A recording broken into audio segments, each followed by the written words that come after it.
We are back. Thanks for joining back. us for episode 2 of the Step Bro Show.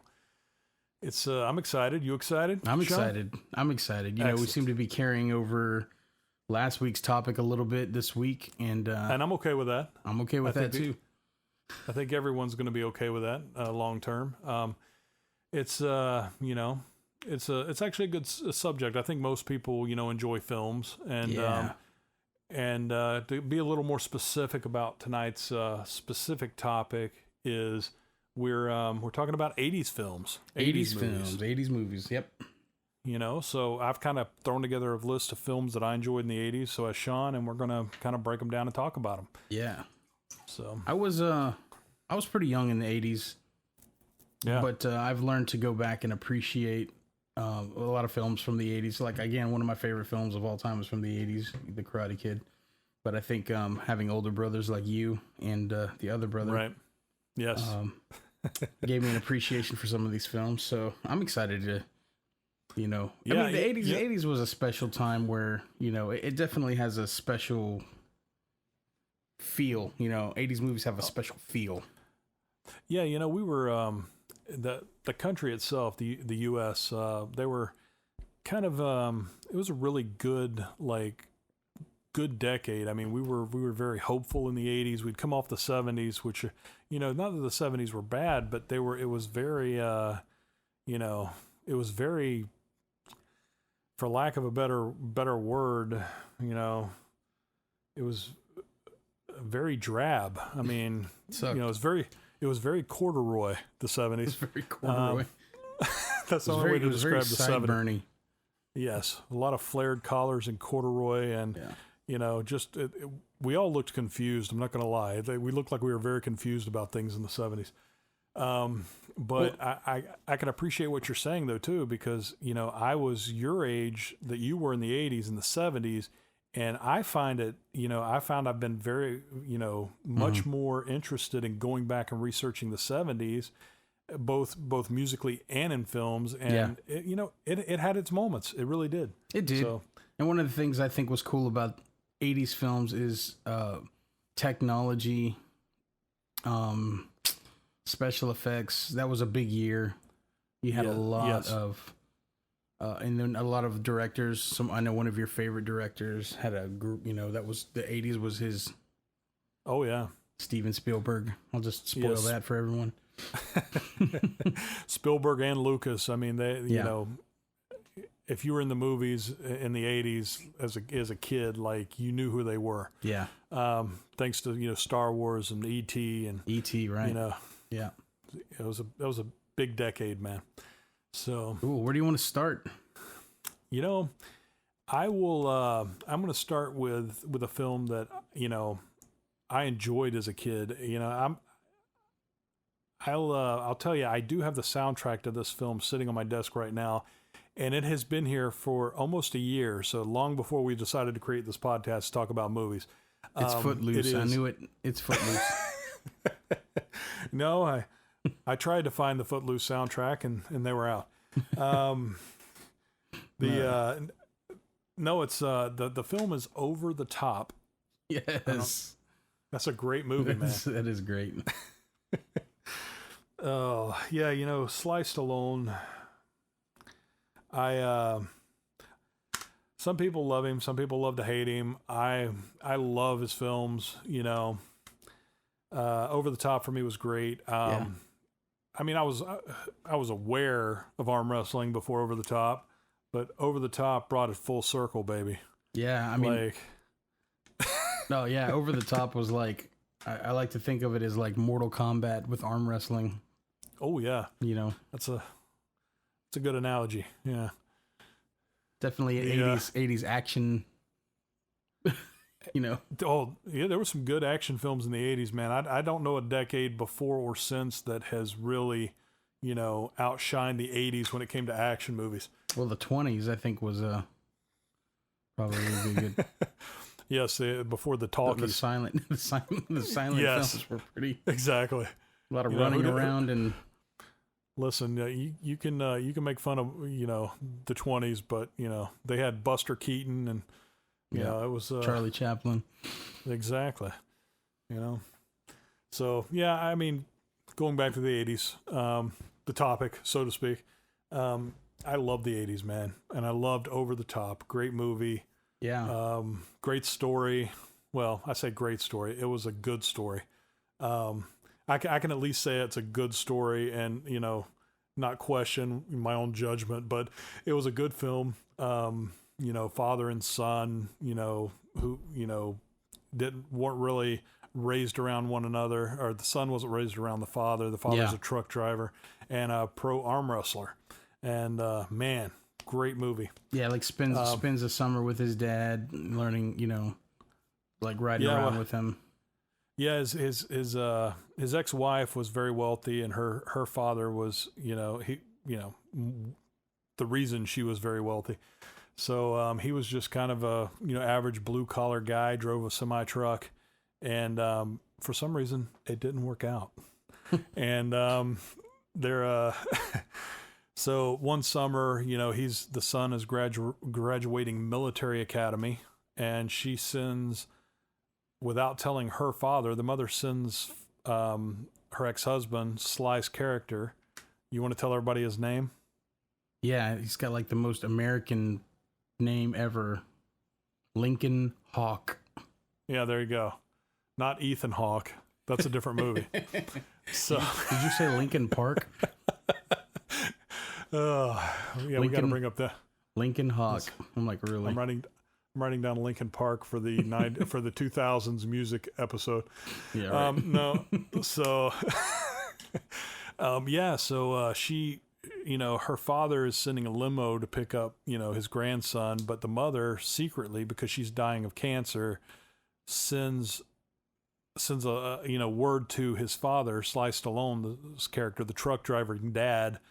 She's like, go pick up your son before he gets there. I think he really needs to spend the summer with you to learn who you are and what you're about, because I'm not going to be here anymore.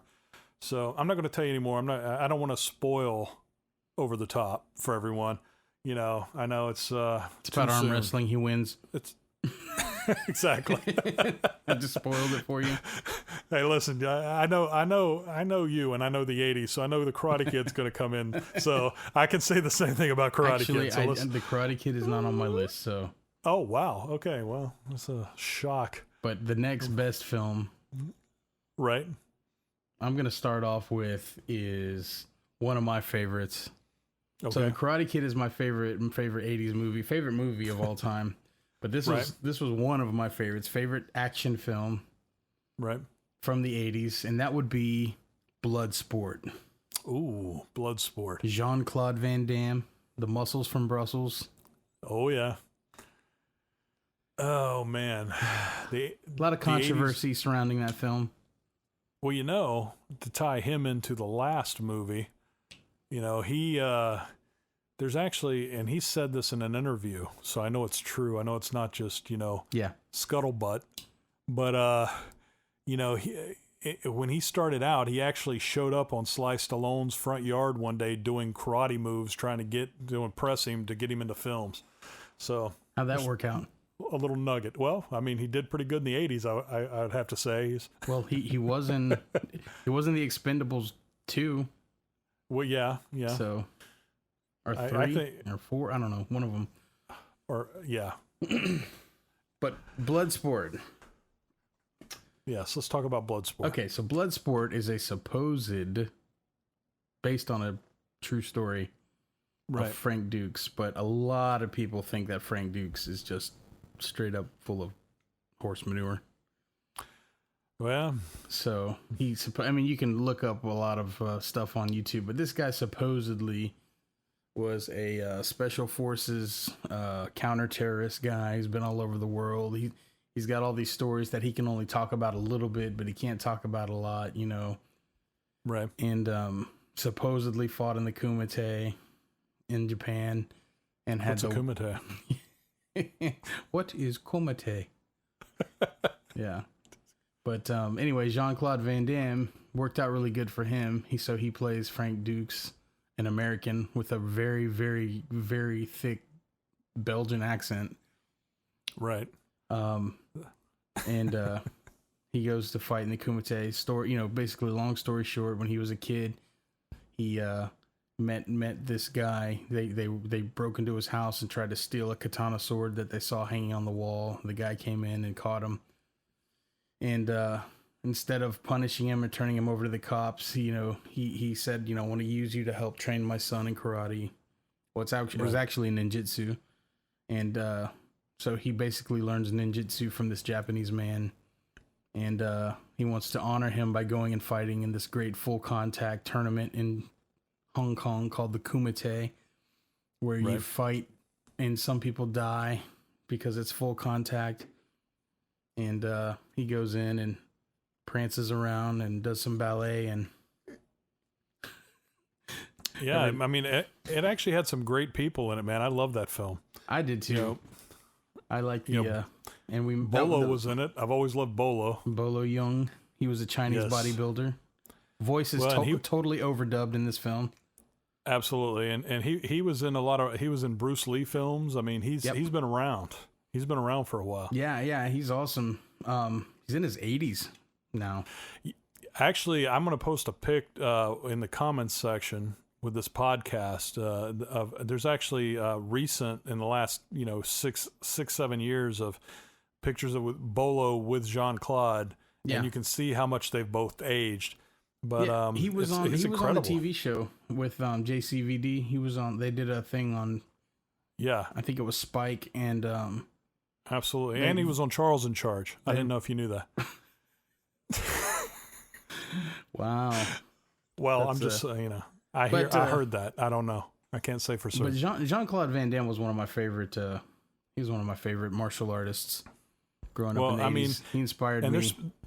There's speculation too about his past and his, what he says was how he got started and competitions that he was in. And I've seen video when he was much younger. He was in plenty of competitions.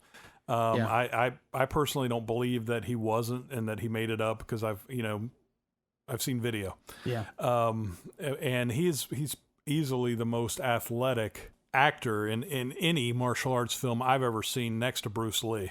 I mean. Yeah. Well, Jackie Chan's pretty. Jackie Chan's is good, but a lot of what he does is comedy. I think Jackie Chan probably even looks at Van Damme doing leg splits and is like, no, that's not for me. I can't do that. Well, he was a ballet dancer, but he was also black belt in Shotokan, and really, I mean, but the thing is, he just was very, very good on film. Yes, making it look real, and. But Bloodsport was a really good. I mean, I think most people my age, or a little bit older, who are guys who are in, they know that movie. Oh yeah, really well. So, well, let's see. Gonna jump ship to another film. Oh man, that's the bad part. You look at your list and you're like, really? Where do I start? Why did I pick that? Another film I enjoyed, as a teen in the 80s was a film called Summer School. I don't know if you remember this one. Summer School. I do remember this one, and I'll tell you why. Will you tell me? There was a friend of our parents, a woman who was like a kind of like a mentor to my mom. Okay. She was a little bit older. Great woman. Love her to death. Right. She's passed on, but me and my brother went over to her house one day, and it was kind of like going to your grandma's house. There's not a whole lot to do, and she goes, "Have you guys ever seen the movie Summer School?" And we're like, "No." She's like, "Let's watch that." So she put it on. She's like, "You're not missing much, but it's all I have on VHS. So here, watch this." Yeah, but she thought we would like it. It was good. It was good. Right. Go ahead. Sorry. It had a few people in it. Mark Harmon. Yep. You know NCIS. Mark, right? Yep. Yes, absolutely. Kirstie Alley was in it. Courtney Thorne Smith, which Ally McBeal or According to Jim. Yep. Absolutely, yeah. So she's been it was a good film. It really highlighted a lot of talent in the 80s, but it was also about a bunch of kids during summer school screwing around and not really doing what they're supposed to do. So that I somehow identified with that. There's actually two guys in it that were into like Hollywood special effects. I was into that quite a bit as a kid. Yeah, I'd make stage blood and everything else to frighten people. I didn't really have the money to really get into it. I just had an extensive collection of Fangora magazine. So it was a good movie. If you get a chance to check it out, do. It's it's right up there with with other films like Waiting and things like that. It has its audience. It's not quite like a Breakfast Club, though. No. It's nothing like Breakfast Club, really. But it is good. No, it's good. Yeah. So, that was kind of going through and trying to think about films that I liked to watch as a kid. That was definitely in the pool. Yeah. So, Summer School, check it out. I was very familiar with Summer School because I went there a lot through my high school years. So. Oh yes. Yeah. Okay. Go ahead. No, I was gonna further that with Summer School for me was pretty much the them putting me in PE and telling me to play basketball all summer and then passing me. So yes, I spent a lot of time at Summer School too. Yeah. So you what you got next? Okay. So this one I like. Did you ever see Cocoon? I did. So Cocoon. I did. Cocoon. Man, I think I saw Cocoon on the Disney Channel when I was a kid. What, Steve Guttenberg in that? Steve Guttenberg, yeah, and Wilford Brimley. Oh, I love Wilford Brimley. I know. He was so good in that. He helps me get my diabetic supplies real cheap. This was before he was doing the diabetes commercials. But pretty good movie. Oh, Brian Dennehy is also in that. Oh yeah. It's Absolutely. basically these aliens, they come down and they are retrieving some of their friends and family that have been here for like supposedly 10,000 years or whatever from the ocean. And they charter a boat that's captained by Steve Guttenberg's character.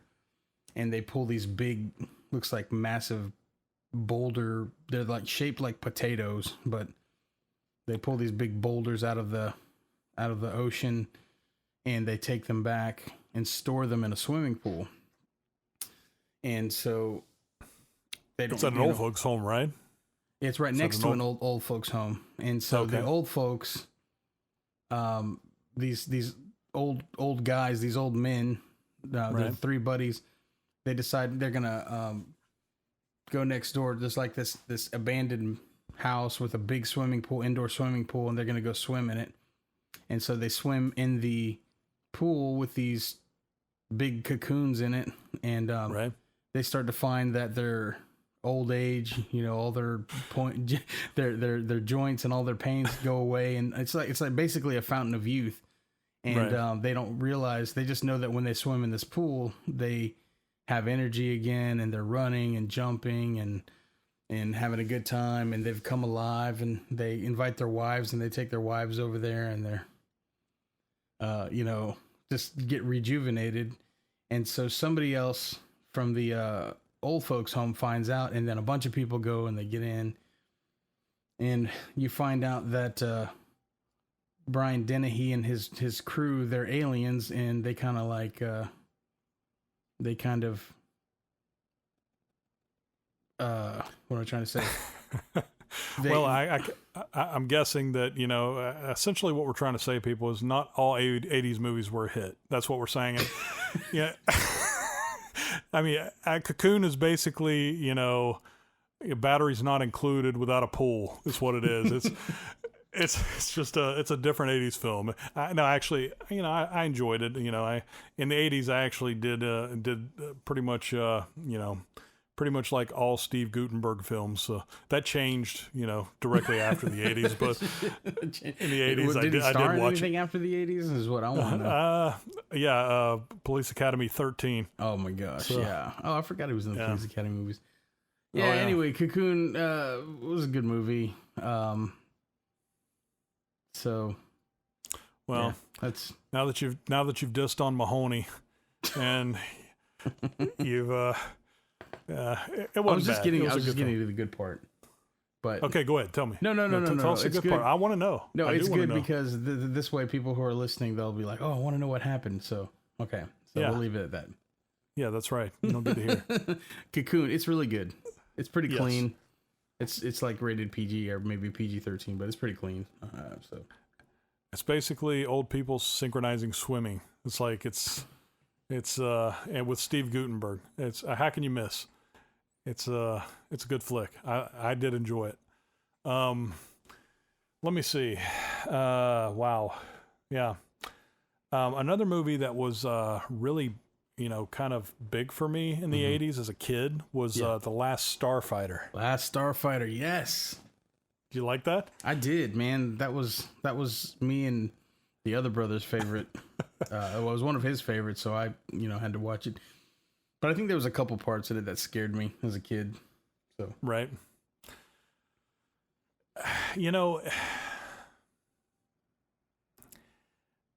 Easily one of my favorite movies as a kid. When we moved to Southern California, I told my wife Heidi, I was like, we have got to go up to where they filmed that. I want to see the old trailer park, which by the way is not there. It's like you could tell it used to be a trailer park. It's like a Wawa now. It's actually just like a empty field where you can tell that there were places they parked, trailer homes. But it was that was a movie that, like, man, that, as a kid, that's one of the reasons why, I work towards making films now and work in that industry, is because I had, it was like, I got to, I've got to make something like that one day, something that sparks in kids what that sparked in me when I was a kid. Yeah. So, great film. I don't know, director Nick Castle. I don't know if you know any of his stuff. He also directed another favorite of mine and yours both. Yep. The Boy Who Could Fly. Yes. I don't know if you knew that. And also, that's what I was going to say, Shaun and I have made, we have a few names of celebrities that we can just say to each other. And, like, it just sparks, hours of conversation and laughter. But when I say Jay Underwood, like, Shaun can tell you everything about Jay Underwood, and I can tell you probably half of what there is to know about Jay Underwood. And Jay Underwood. and what's funny about it, at least to us, is that there's really no reason anyone should know Jay Underwood. But he was in The Boy Who Could Fly. He was in the Not Quite Human movies. Yes, love the not with Alan Thicke. Love those films. Was he on was he on Babylon 5 or one of those space shows? Yeah, he played Captain Jean-Luc Picard on Next Generation. Okay. Yeah, he's at least season 1. They nixed him. They're like, this ain't working. So he was funny. He was a good guy. I think you're thinking of Lee Greenwood. Yeah. Yes. Is that Lee Greenwood? Oh, wow!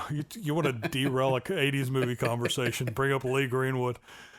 Oh man, Lee Greenwood. He's one of my favorites, man. Come on. Oh really?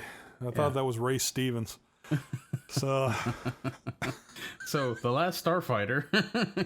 Let's get back to subject, please. That was one of my favorite films. I had actually no idea that our other brother, that we shall not speak his name yet without his permission, but I had no idea he liked that film so much. Yeah, he did. And what I remember about it as a kid was, the scene where, so the main character, I can't remember what his name is, David, I don't know. Whatever his name is, he's got a little Ricky brother or whatever. Yeah. he's got a little brother, and so he gets taken up to space, and they send down this like clone, and it basically it's like a generic clone that like forms into him, and it goes through this, I don't know, weird gooey, like his face is all good. You know what I'm talking about? Oh yeah.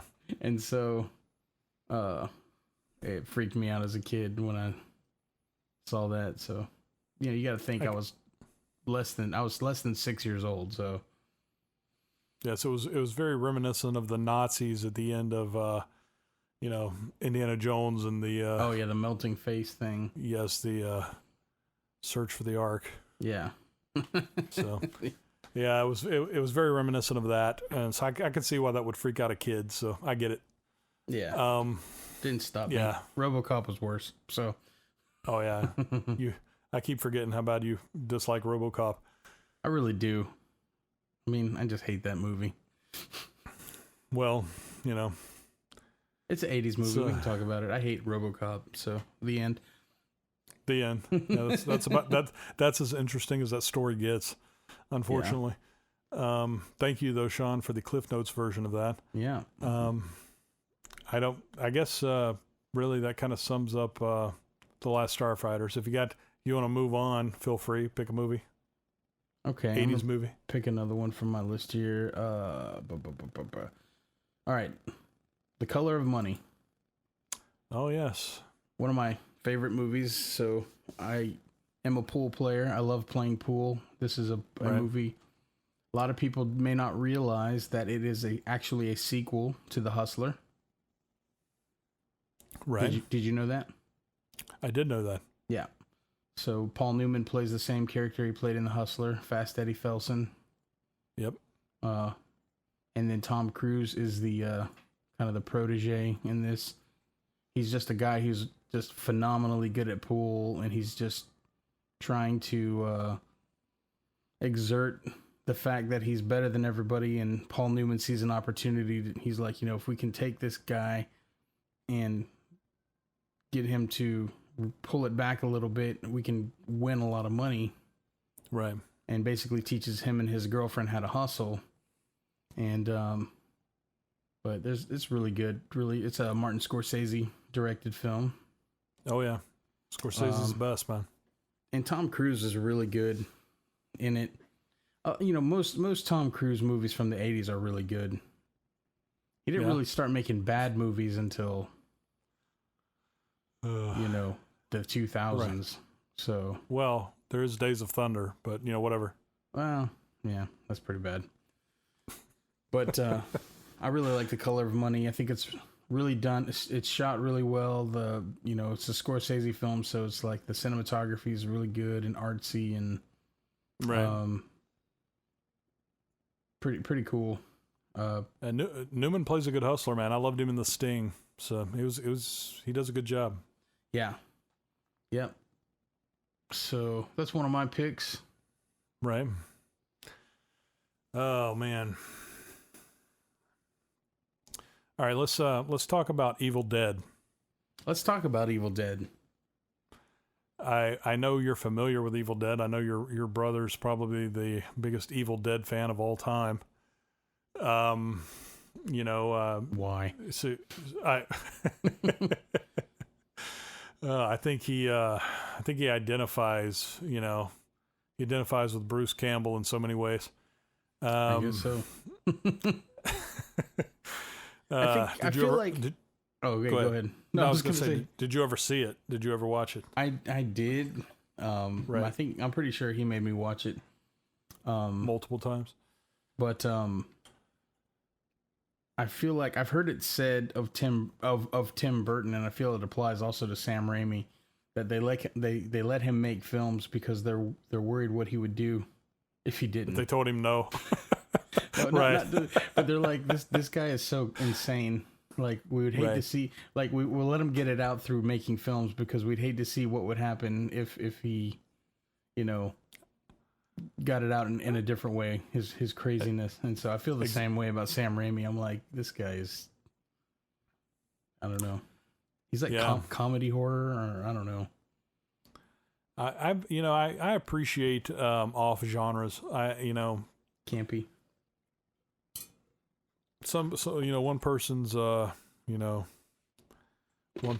campy is another person's, like, I don't know, like fusion, I guess. I'm cross-referencing food terms with movie terms, but for me it's more fusion. It's like, for me, watching a zombie movie, it's like, great, a zombie movie. Yeah, great, dead people come back to life. Oh, that's great. But he's throwing some humor and you got me. You know what I mean? Yeah. So for me, I get it. So. I get it too, and it's still a thing. And keep in mind, that was like early 80s. We're talking 1981. And they intentionally went in and said, like, we're not going to spend a lot on special effects. Let's just do our thing and figure it out. And they realized that they wanted it to be, as you said, campy, but they also wanted it to be, funny. So right. I think if you didn't have Sam Raimi and his type of films, you wouldn't have movies like Shaun of the Dead. No, not at all. And it was he paved the way, so to speak. I will say that I definitely pulled out with the sequel to Evil Dead as my favorite, but we can't really talk about that because that's not an 80s movie. That's a 90s movie. That was Evil Dead 2, right? Yes, Army of Darkness. That that's I think that's everyone who watches it favorite. Their favorite too. So I thought Army of Darkness was the third one. I thought it was Evil Dead, Evil Dead 2, and then Army of Darkness. But I could be wrong on that. I think you're. Let me look it up. Yeah, you look it up. Last thing I want you to do is hit the space bar. So. No, let's not hit the space bar and stop recording. By the way, this is the 5th time we have recorded episode 2. Exactly. Episode 2 now is on. We're on take 5. So. Evil Dead 2 in 1987, and then Army of Darkness. Right. Yeah, Army of Darkness is my favorite. Yeah, so. That was a good one. This is my boomstick. Exactly. It's like, you said you loved me. That's just Billy talk, baby. That's a great film. Bruce Campbell. He plays Bruce Campbell and everything. He does. He's very one-dimensional. Well, he was on that TV series too, like a decade ago. I'm trying to remember the name of it. Oh, what was that? Yes. From Miami. Oh, almost said Burn Unit. It is so not Burn Unit. Burn Unit. Burn Notice. Burn Notice. Burn Notice. Burn Unit. Yeah, it's Burn Notice. It is Burn Notice. Yeah, but he was in another one before that. That was short-lived. It was like a comedy action in the 90s. What was that called? Well, yeah. Oh, no, I can't remember it either. Yeah, well, he's actually he does the Evil Dead series now, which again I am going to totally say this is going to totally be wrong, but oh well. I think he's with I think is it the Sundance Film Channel or whatever. They have like the Evil Dead series. Am I wrong in that? The Adventures of Briscoe County Jr. That's what I was thinking. Oh yeah, yep. He did that for quite a while. 94, yeah. Look, he's got one character and he does it really well. Yeah. I don't blame the guy. And for those of you who are like, who is Bruce Campbell? Probably the most popular thing that you could think of him in is the Sam Raimi Spider-Man movies with Tobey Maguire. Yes. He was in all 3 of them. He had different little cameos. He was a ring announcer, I think, in the first one. Yeah, and he was a waiter in the third one. Right. He has this French accent. He's talking, calls Peter Parker Mr. Picard. Oh yes. Yeah, I kind of like him. He's a funny guy. I can see having a beer with him. He's a good guy. Yeah. So that aside, you've got to have something, man. I do. So this I one's did kind two of in a row. I did Starfighter and Evil Dead. This one's well, I did the Color Money in there, but it got hidden in between. Yeah, you're right. Go ahead. I got a rant. This one's kind of a rant, but I'll try not to go too long on this. Okay. So a little backstory is originally this topic was going to be best worst films of the 80s. Right. And so when I was doing some research for 80s films, one of the ones that I started doing some research on was the movie Dune. Right. And so I actually watched Dune. Well, it's 3 hours long, and I watched two hours of it. Wow. And it was pretty painful, but I'm not going to go into what it's all about, but there was a few things about it. So Dune was a commercial flop. It bombed at the box office. It lost at least $10 million. Right. But it has a commercial following. I mean, not a commercial, excuse me. It has a cult. Yeah, it has a cult following. Right. And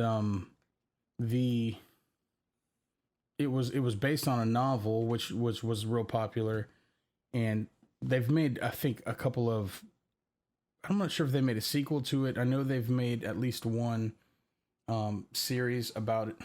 You know, I think Children of Dune was what it was, but they're remaking it. It's coming out next year. So I mean, I say all that to say it has had some kind of success. Just it wasn't a success in the box office. And here's my rant. My rant is this.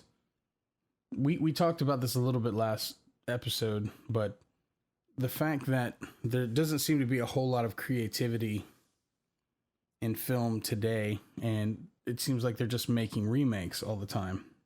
They are. And that seems to be what's you know, I mean, everything is being remade now.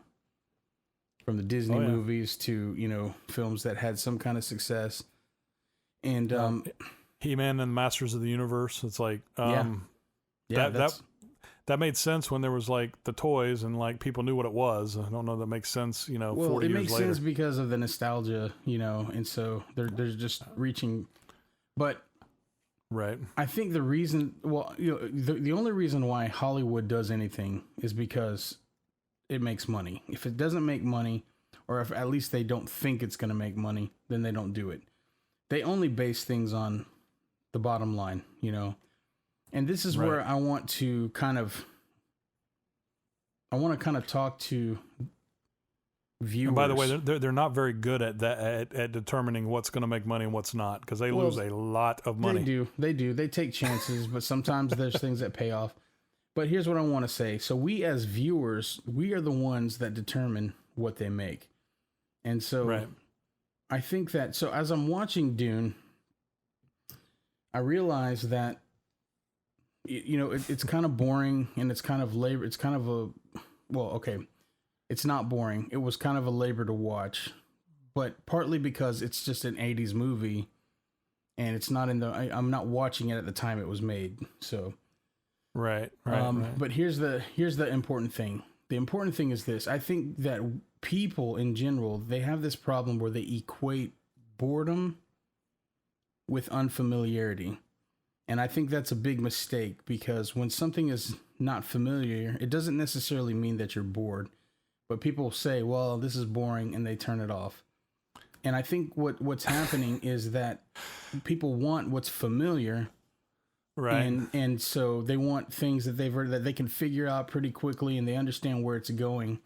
And I think because of that, you know, it's easy, it's quick. There's not a whole lot of thought that has to go into it.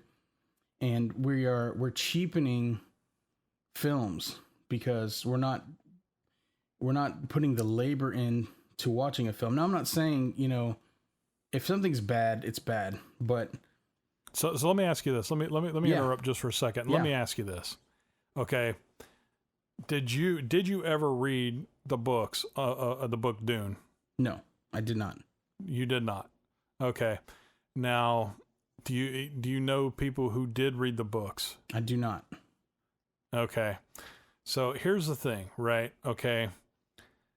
Typically people are like, you're like, I saw the movie, and they're like, oh man, it was nowhere near as good as the book. Mm-hmm. It's like, okay, so, I've not read the Dune story, and I did see the movie some, 35 years ago. I'm not going to lie. Yeah. But I don't know, man. Like, I can't see that somebody who watches that, even if they read the book, was in any way entertained by the movie. Well, yeah, I'm not saying that the movie's good. I'm not making a case for the movie. What I'm saying is watching the movie helped me understand this principle, and the principle is this. I'll tell you. So we talked about last week. My favorite film of all time is The Karate Kid, but also my other favorite film is The Prestige, and I went into some depth as to why.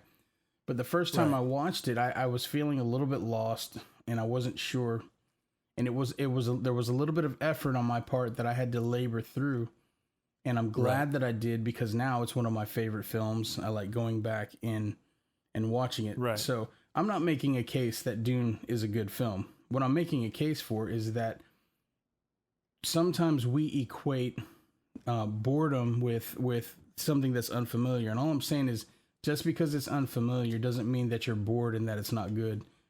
You should push through, because there could be a diamond that you are mining and wait for the payoff. And so I think, but let's be clear, Dune is not that diamond. No, it's not for me. It might be for somebody else, but there's a lot of reasons why Dune, I'm not saying Dune, but the point that I'm trying to make here in the rant is that we as viewers, if we would stop giving up on things that are a little bit more, we might, this is boring. And I'll tell you what another problem is. Right. Is that there's just too much. Like, so with Netflix, there's too much stuff to watch. So people have Netflix and they watch. And what they can do is they can watch 5 minutes of something and say, nope, I don't want to watch this. I'm going to watch something else. And there's too many options too readily available. And we don't invest any time and any effort. And when you don't invest any time and any effort, there's not going to be any reward and any payoff. Again, that doesn't mean that bad films are good. It just means that and by the way, trying to decide that a film is good or bad is relative to the person deciding it. I mean, you could think the movie's great and I could think it's horrible, and that's perfectly fine. But, that doesn't lessen your point. I see what you're saying. It's like, just because you may not like, fantasy films, but that doesn't mean you couldn't sit down and enjoy a fantasy film. Right. Yeah. Again, yeah. All I'm saying is that we need to stop telling ourselves this is boring because it's unfamiliar. Experience things that aren't familiar. Experience things, sometimes one of the best things that you can watch, and for me, one of the best things I can watch are things that I can't figure out. Most movies I can figure out within the first 30 minutes of the film. I've got the whole thing figured out and I'm right. And people like that. They like that sense of, oh, this is familiar. And then I think when they can't figure it out, or they feel a little lost or confused, they feel like, oh, this is boring, and they tune out. And I think that's what's hurting the film industry. And I'm saying put in a little bit of effort, mine that gem, and let good filmmaking begin to happen again. And let's just stop going for the easy grab, the easy cheesy, Right. This is just what I feel like people should do, is rather than, do what you're going to do. If you're going to watch it, if they release a whole season, you want to do that. But when you're running out of things to watch, find something that you're unfamiliar with and just make yourself watch it. I would say do it and continue to do it. I think there's an ongoing joke, about how people they get on Netflix and they just scroll through all the movies for like 2 hours and then fall asleep, and they never actually watch anything. I think there's just too many choices. But I have done that. Yeah. Or people say, I spent 20 minutes going through it and finally just landed on The Office again for the 6th time, and yeah, that's fine. But I'm just saying, take something that you're unfamiliar with and force yourself to watch it. and mine that gem that's in there. You know, you're not always going to find something, but I guarantee a lot of, like, more times than not, you're going to find something and really be surprised with it. And I think if people began to do that more and more, it's going to help change the film industry. And, you know, again, what you spend money on is what they're going to keep making, you know, which is really sad because these remakes that they're making, none of them are as good. I'll say with the exception of the movie True Grit, but. Well, I can tell you too that, I mean, not to throw a monkey wrench in the theory, but I mean, if that were true, there would be, you know, 60 more seasons of The Office out, because I think everyone watches it over and over and over again. You know, we just finished watching the entire Sopranos series for like the 5th time. Yeah. From beginning to end, just because it was available, and, you know. Yeah, but these, I mean, I get what you're saying, but a lot of, like, the people that were on The Office, the actors and stuff, they were tired. They wanted to go on. They wanted to start film careers. So, right. I mean, a lot of it is not based on whether or not it's good. A lot of it's based on, you know, it's time to move on and wrap it up. But all I'm saying is, like, for movies and stuff, for people, I'm just trying to get people to, man, really, really... yeah, I'm not gonna beat that dead horse anymore, but that's my rant.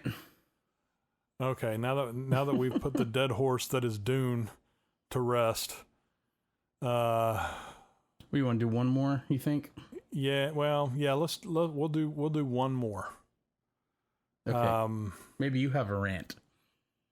You know, I don't have a rant. I really don't. You know, I tend, like, here's the thing, right? Like, if, first of all, I don't watch 3-hour movies. That's the beginning. Like, I got better things to do than watch a 3-hour movie. Like read a book? You know, well, no, definitely not.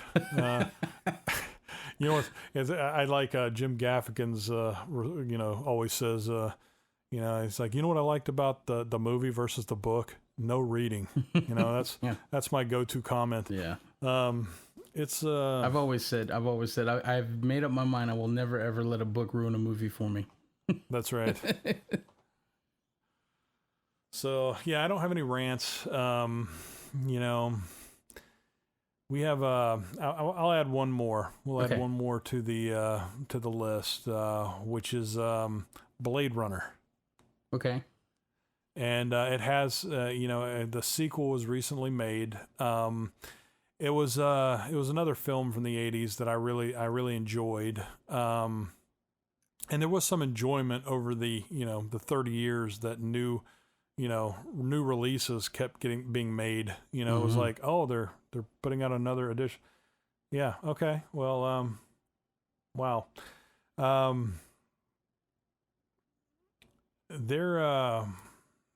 I think there was 7 editions of that film that were eventually released total. Wow, they did like seven cuts or something. 7 cuts. Ugh. And yeah, I mean, it was like, you know, the director's cut, it was released in 1992. It had, was that Ridley Scott? Yeah, Ridley Scott. Okay, yeah. And that was actually, if I'm not mistaken, that was the first edition that he was given carte blanche about doing it the way he wanted to do it originally, because the studio was so wrapped up in it the old time. There was many editions that were released before that because the studio execs, you know, kept getting involved.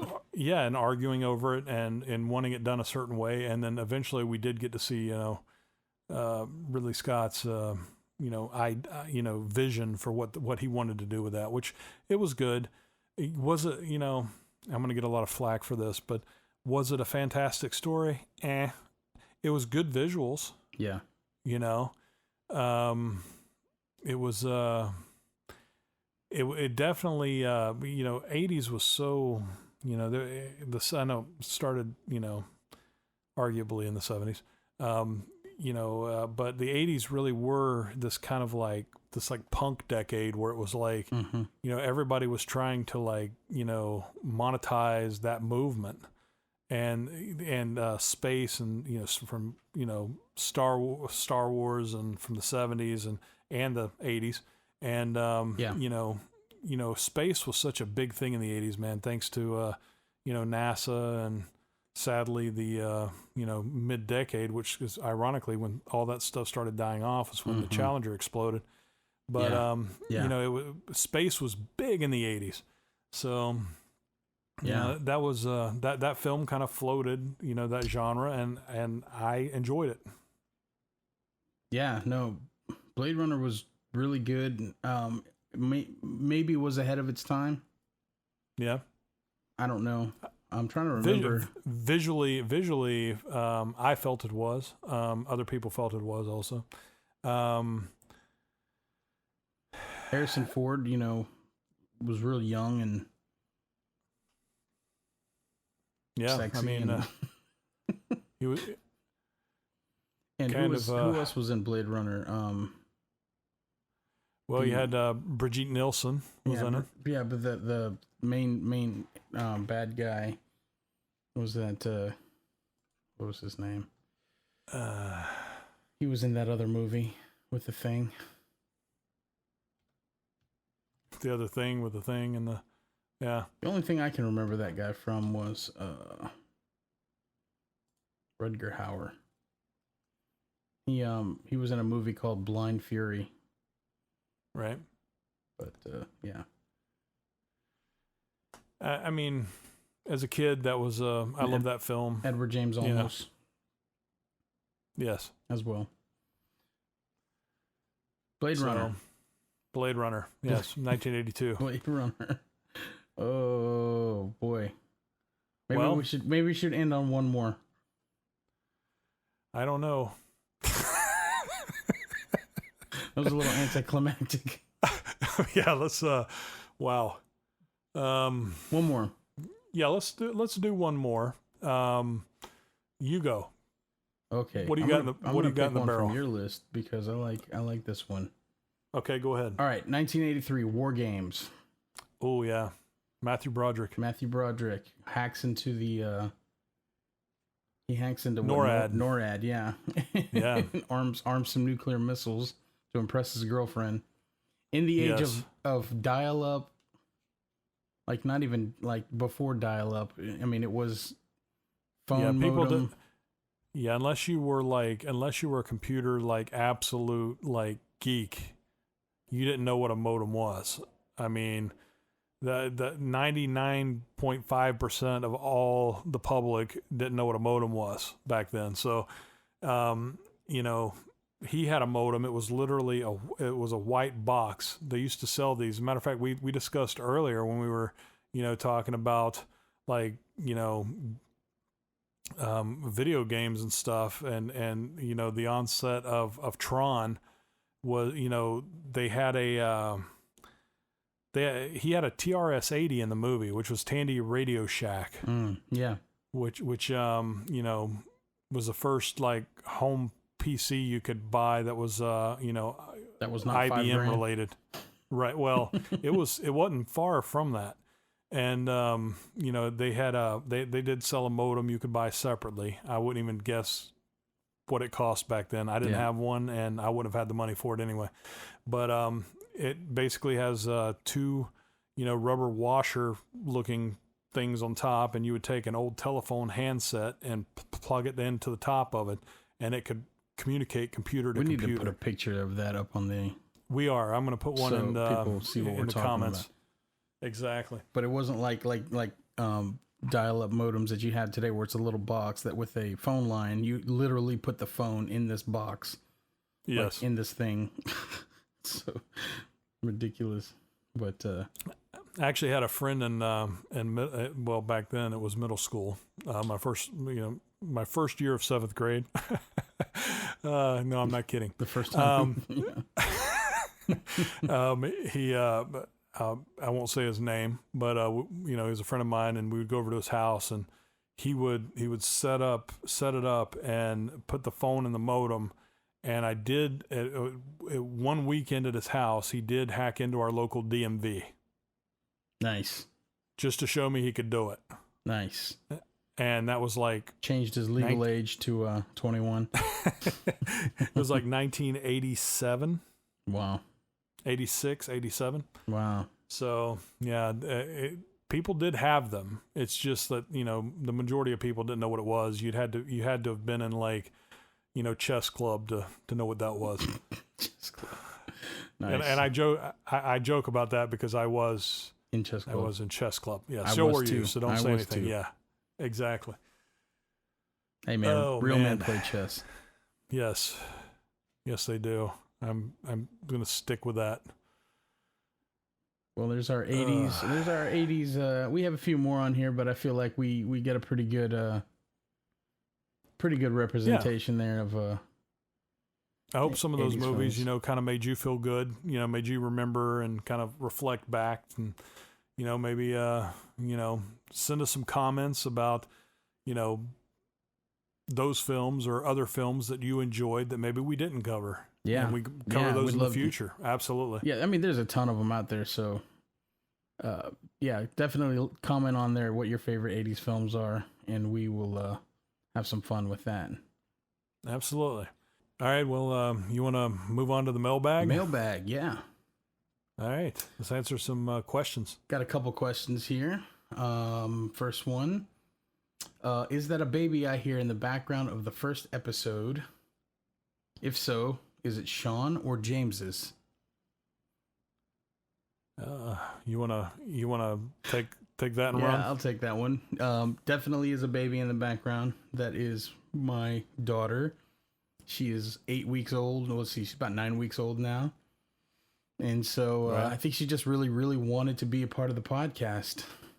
Well, you know, we have. I would be lying if I didn't say that we don't already have a few people who have requested to do that. So yes, it wouldn't surprise me that she does too. Yeah, well, you know, I think she was upset that she couldn't be on there, so my wife took her in the bedroom and shut the door, and she's still very, very vocal. But yeah, that is, and that was from Wendy, from Grand Rapids, Michigan. Wendy, thank you for that question. Good. All right, got one more here. This one is from Phil from Boise, Idaho. Okay. On the Step Bro Show logo is the word Boise.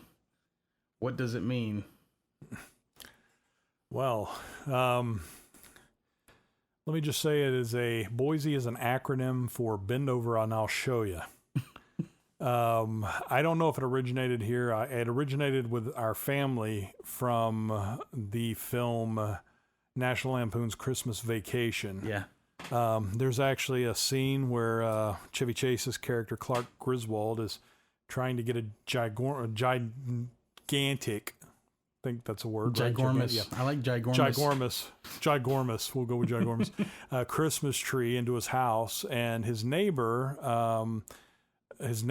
I should say, husband and wife. The wife is played by Julie Louis-Dreyfus. Yeah. Who from you Seinfeld. know, Elaine from Seinfeld, right? Mm-hmm. And she says, or he says, I believe he actually says it. Yeah, he says, where are you going to put a tree that big? And he says, bend over, I'll show you. To which, you know, the follow up is then he says, you can't talk to me that way. And he says, I'm not talking to you, insinuating that he was talking to her. Yeah. Yeah.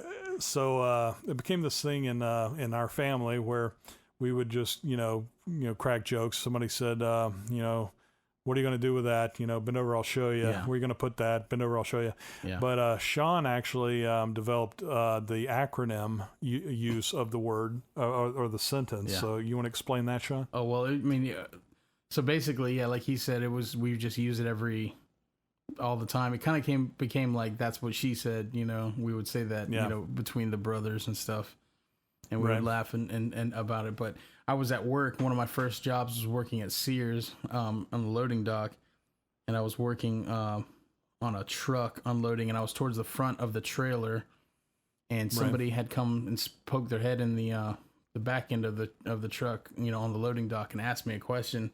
Like, hey, do you know where so and so? And I was like, I said it, and I was like, bend over, I'll show you.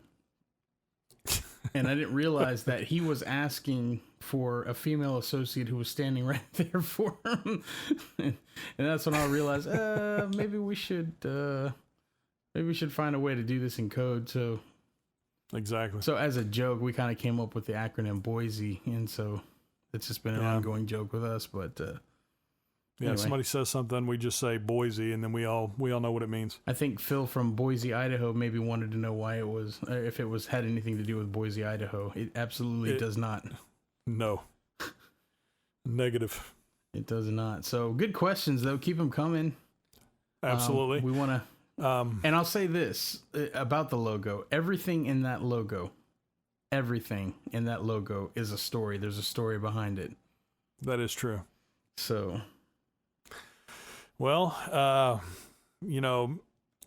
I think we should talk to him about the contest. Yes. We're actually going to send out a care package to one lucky winner, and it's going to have 40 snacks in it, and it'll be delivered to your house. Brand new snacks, direct from the store, right to your home, and one lucky winner will get it. I know you're thinking, like, how do I get in on this? So yes. How do I get in on it? Well, you can't get in on it, Shaun, but our listeners can. Okay. So what you want to do is hop onto our Facebook page.